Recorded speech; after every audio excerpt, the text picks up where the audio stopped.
So there are two types of cell references. There's absolute and there's relative. Both behave differently when copied to other cells, either as a part of the formula or the function.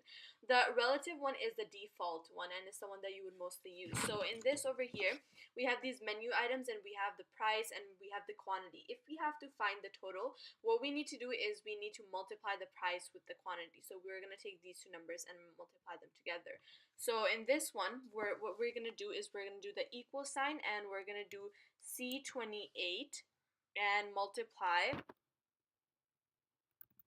by D28. So we do D28, and we're just going to press enter. And yeah, so this is where it gives us the total. If you press on this fill handle over here and you just drag it down, you get the total of all of those things. Now, if we have to, if we have the tax rate involved, the formula is a bit different. So we're gonna do the formula over here. So we're gonna take C28, which is this, basically do the same thing. So over here, as you can see, I'm gonna do C28 times D28. And then we're gonna close the brackets. So I'm gonna put the bracket over here too. And then we need to multiply this by the tax rate, which is on F26. So we're gonna multiply this by F26. And that gives you the tax rate. But now say if we have to drag it down, let's see what happens. So if you drag this down, wow, it's gonna give us an error.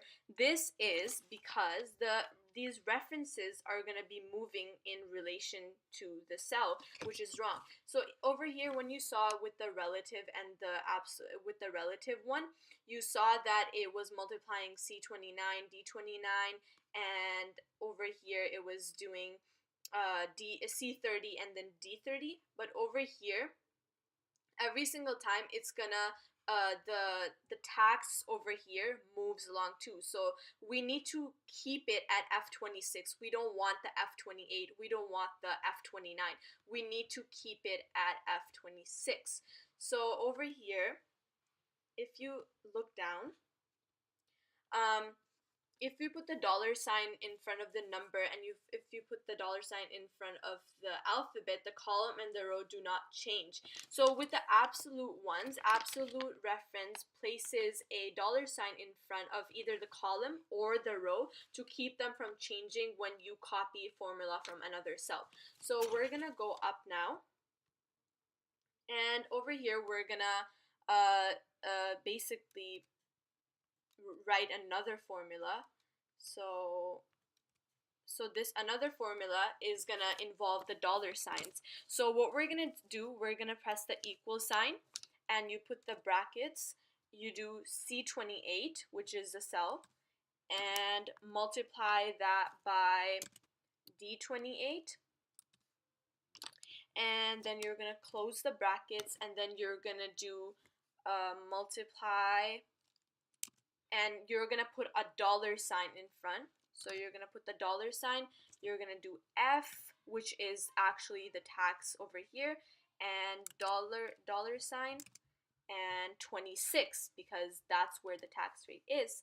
And then you press enter, and that's gonna give you the first one. And now if you drag it down,